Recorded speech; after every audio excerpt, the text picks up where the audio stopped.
ದಶಕದ ಹಿಂದೆ ರಾಮ ಜನ್ಮಭೂಮಿ ಹೋರಾಟ ನಡೆಯುತ್ತೆ. ನಿಮ್ಗೆ ಗೊತ್ತಿದೆ ಈಗ ಏನು ಇದಾಗ್ತಿದೆ, ಇದು BJP ಆರೋಪ ಮಾಡ್ತಿದೆ. ಸಿದ್ದರಾಮಯ್ಯ ವಕ್ರದೃಷ್ಟಿ ಹಾಕಿದ್ದಾರೆ ನಮ್ಮ ಮೇಲೆ, ನಮ್ಮನ್ನು ಟಾರ್ಗೆಟ್ ಮಾಡ್ತಾ ಇದ್ದಾರೆ. 31 ವರ್ಷದ ಬಳಿಕ ಏಕಾಏಕಿ ಈಗ ಪೊಲೀಸರು ಬಂದು ಹುಡುಕ್ತಾ ಇದ್ದಾರಂತೆ, ಬರಬೇಕು ನೀವೆಲ್ಲ ಅಂತ.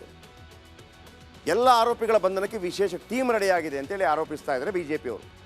ಹಾಗಿದ್ರೆ ರಾಜ್ಯ ಗೃಹ ಇಲಾಖೆ ವಿಶೇಷ ತಂಡ ರಚಿಸಿ ಕಣಕ್ಕಿಳಿಸ್ತಾ 1992 ಡಿಸೆಂಬರ್ 5-6 ಆ ಸಂದರ್ಭದಲ್ಲಿ, ಯಾಕಂದರೆ 6ರಂದು ಇದು ಏನು ಮಸೀದಿ ಬಿದ್ದಿದ್ದು, ಆವತ್ತು ಅನ್ಯಕೋಮಿನ ವ್ಯಕ್ತಿ ಮತ್ತು ಮಳಿಗೆಗೆ ಬೆಂಕಿ, 9 ಮಂದಿಗೆ ತಲಾಶ್.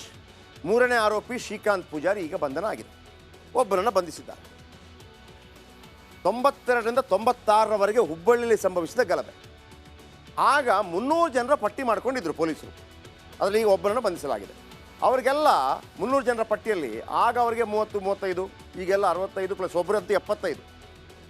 ಈಗ ಪೊಲೀಸರಿಗೂ ಕೂಡ ಈ ವಯಸ್ಸಾದವರನ್ನು ಏನ್ರಿ ಬಂಧನ ಮಾಡೋದು, ಎಲ್ಲ ತಂಡ ಹೊಡೆದು ಹೋಗ್ಬಿಟ್ಟಿದ್ದಾರೆ 75 ಅಂತ ಹೇಳುವಾಗ. 92 ಡಿಸೆಂಬರ್ ಗಲಭೆಯ ರಾಜು ಧರ್ಮದಾಸ್, ಶ್ರೀಕಾಂತ್ ಪೂಜಾರಿ, ಅಶೋಕ್ ಕಲಬುರ್ಗಿ, ಷಣ್ಮುಗ ಕಾಟೆಗಾರ, ಗುರುನಾಥ ಸಾಟೆಗಾರ, ರಾಮಚಂದ್ರ ಸಾಟೆಗಾರ ಮತ್ತು ಅಮೃತ್ ಕಲಬುರ್ಗಿ ಎಂಬುವರು ಈಗ ವಯೋವೃದ್ಧರು, ವಯಸ್ಸಾಗಿದೆ. ಈ ಪ್ರಕರಣದ ಇಬ್ಬರು ಆರೋಪಿಗಳ ವಯಸ್ಸು 75 ದಾಟಿದೆ. ಈಗ ವಿಚಿತ್ರ ಅಂದರೆ ಮೊದಲ ಆರೋಪಿ ಹೆಸರನ್ನೇ ಕೈ ಬಿಡಲಾಗಿದೆ. ಇಲ್ಲಿ ನೋಡಿ ಮಜಾ ಇರೋದು, ಇಷ್ಟೆಲ್ಲ 300 ಜನ ಇದಾರಲ್ಲ, 300 ಜನರ ಬಗ್ಗೆ ಕಂಪ್ಲೇಂಟ್ ಬರ್ಕೊಂಡಿದ್ರು 1992ಅಲ್ಲಿ. ಅದರಲ್ಲಿ ಈಗ ಕೆಲವರನ್ನೆಲ್ಲ ಬಂಧಿಸ್ತಾ ಇದ್ದಾರೆ, ಒಬ್ಬರನ್ನು ಬಂಧಿಸಿದ್ದಾರೆ, ಕೆಲವರೇನು ಸತ್ತೋಗಿದ್ದಾರೆ ಗೊತ್ತಿಲ್ಲ, ತೀರ್ಕೊಂಡಿದ್ದಾರೆ ಗೊತ್ತಿಲ್ಲ. ಈ A1 ಆರೋಪಿ ಇದ್ರಲ್ಲ, ಒಬ್ಬ ನಾಯಕ ಅಂತ ಇರ್ತಾನಲ್ಲ, ಆ ಆರೋಪಿ ಹೆಸರೇ ಇಲ್ವಂತೆ.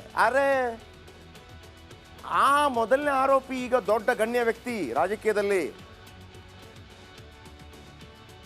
ಒಂದು ಪ್ರಶ್ನೆ ಕೇಳಿದ್ದೀನಿ ನಿಮ್ಮ ಹತ್ರ, ಹುಬ್ಬಳ್ಳಿ ಧಾರವಾಡ ಕಡೆ ಅಲ್ವಾ ಗಲಾಟೆ ಆಗಿದ್ದು, ಅಲ್ಲೆಲ್ಲ ದೊಡ್ಡ ದೊಡ್ಡ ನಾಯಕರಿದ್ರಲ್ವಾ ಈ ರಾಮ ಮಂದಿರ ಗಲಾಟೆಯಲ್ಲಿ. ಈ ಪಾಪದವರು ಯಾಕೆ ಈಗ ಅರೆಸ್ಟ್ ಆಗ್ತಾ ಇದ್ದಾರೆ, ದೊಡ್ಡವರು ಯಾಕೆ ಅರೆಸ್ಟ್ ಆಗ್ತಾ ಇಲ್ಲ? ನಾನು ಯಾರನ್ನು ಹೇಳ್ತಾ ಇದ್ದೀನಿ ಗೊತ್ತಾಗ್ತಿದೆಯಲ್ಲ ನಿಮಗೆ, ಅವರೆಲ್ಲ ಯಾಕೆ ಅರೆಸ್ಟ್ ಆಗ್ತಾ ಇಲ್ಲ? ಅವರು ಅರೆಸ್ಟ್ ಆಗಬೇಕಲ್ಲ, ಯಾಕಂದರೆ A1 ಈಗ ದೊಡ್ಡ ವ್ಯಕ್ತಿ, ಅವರನ್ನು ಮುಟ್ಟಿದ್ರೆ ಭಯ, ಮುಟ್ಟೋಕೆ ಭಯ. ಈ ಕಡೆ BJP ನಾಯಕರು ಹೇಳ್ತಾ ಇದ್ದಾರೆ, ಟಾರ್ಗೆಟ್ ಕೇಸರಿ ನಾಯಕರು. ರಾಮ ಜನ್ಮಭೂಮಿ ಹೋರಾಟದಲ್ಲಿ BJPಗರೇ ಮುಂಚೂಣಿಯಲ್ಲಿದ್ದರು, ಕೆಲವರಿಗೆ ಈಗ ಮಹತ್ವದ ಹುದ್ದೆ ಸಿಕ್ಕಿದೆ, ಇನ್ನು ಕೆಲವರು ರಿಟೈರ್ಡ್ ಆಗಿದ್ದಾರೆ ಅಲ್ವಾ, ಕೆಲವರು MLA ಆಗಿದ್ದಾರೆ, MP ಆಗಿದ್ದಾರೆ. ನಾನು ಹುಬ್ಬಳ್ಳಿ ಭಾಗದಲ್ಲಿ ಹೇಳಿದೆ, ಪ್ರಹ್ಲಾದ್ ಜೋಶಿ ಇದ್ದರು, ಜಗದೀಶ್ ಶೆಟ್ಟರ್ ಇದ್ದರು, ಇವರ ಹೆಸರು ಯಾಕಿಲ್ಲ? ಹಾಗಿದ್ರೆ ಅವರು ಹೋರಾಟ ಮಾಡಿಲ್ವಾ? ಹಾಗಿದ್ರೆ ಲಾಭ ಎಲ್ಲ ಅವ್ರು ತಗೊಂಬಿಟ್ರಾ? ಇನ್ನು ರಾಮ ಜನ್ಮಭೂಮಿ ಹೋರಾಟದ ವೇಳೆ ಅವರ ವಿರುದ್ಧ ಕೇಸ್ ಸಿಗ್ತಾ, ಈಗ ಹುಡುಕಿ ಕೇಸ್ಗಳನ್ನ ರಿಓಪನ್ ಮಾಡಲಾಗ್ತಾ ಇದೆ. BJP ಸರ್ಕಾರ ಬಂದಾಗ ಪ್ರಮುಖ ನಾಯಕರ ಕೇಸ್ ವಾಪಸ್ ಮಾತ್ರ ಪಡೆದಿದೆ, ಆದರೂ ನಾನಾ ಠಾಣೆಗಳಲ್ಲಿ ಕೆಲವು ಪ್ರಕರಣಗಳು ಬಾಕಿ ಇವೆ.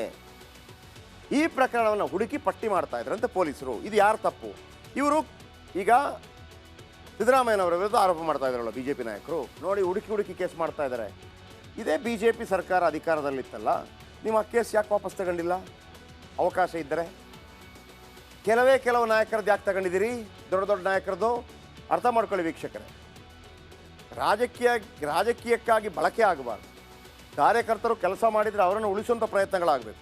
ತಾನುವೆಲ್ಲ ಸೇಫ್ ಆಗಿಬಿಟ್ಟು ಈ ಕಾರ್ಯಕರ್ತರೆಲ್ಲ ನೀವು ಜೈಲಿಗೆ ಕಟ್ಟುವಂಥದ್ದಾದರೆ ಯಾರು ತಪ್ಪು?